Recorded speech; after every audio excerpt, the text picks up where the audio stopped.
Thanks very much, Mr. Speaker. Mr. Speaker, I'd like to talk about some connected issues. The government's duty to act in the best interests of current and future Albertans to protect the environment and the economy, as well as government's backward movement on Alberta's targets on greenhouse gas emission and our part of the federal commitment to reduce the level of below 2005 emission levels by the year 2020.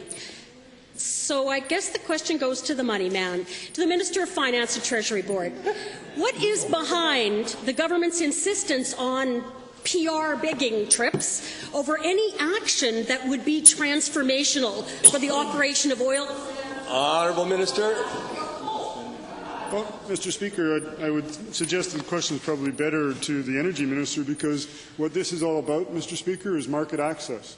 And as we have seen over the last 10, 12 months especially, market access is crippling our economy and the federal economy, Canada's economy, because we cannot get to Tidewater to get what is the appropriate price for our products.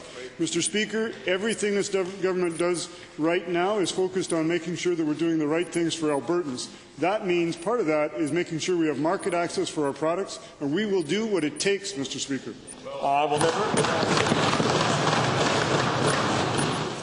Thanks very much. Back to the same minister. Given that the coal-burning power plants are the single largest emitters of greenhouse gas, why has the government done absolutely nothing to encourage transformation of this sector to a less carbon-intensive fuel? As a matter of fact, what it has done is extend the worst polluters for up to an additional 10 years. How is that helping our economy?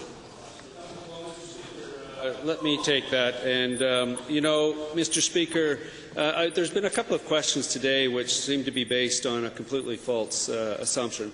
The carbon levy in this province has never been about raising money for general revenues. The carbon levy has historically always been about using it to reduce greenhouse gas footprint.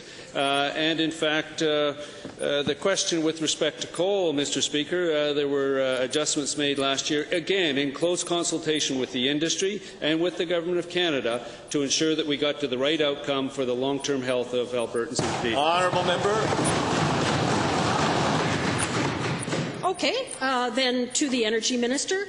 Given that Siemens has just announced that they're opening a head office in Calgary, so we're hardly chasing them away, why is the government so obstinate about increasing the carbon levy to something that would be transformational? You could start anywhere. I would take $50 and then phase it in at $10 a year. But it's got to be transformational, or we are not going to get anything happening, and we'll be sitting here 10 years from now with the same question. Honourable Minister.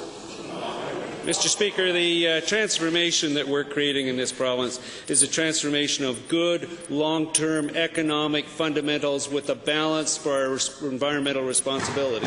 And because of that, Mr. Speaker, we will be successful in achieving market access for our products, because we will continue to be the responsible provider of energy for America and for the rest of the world.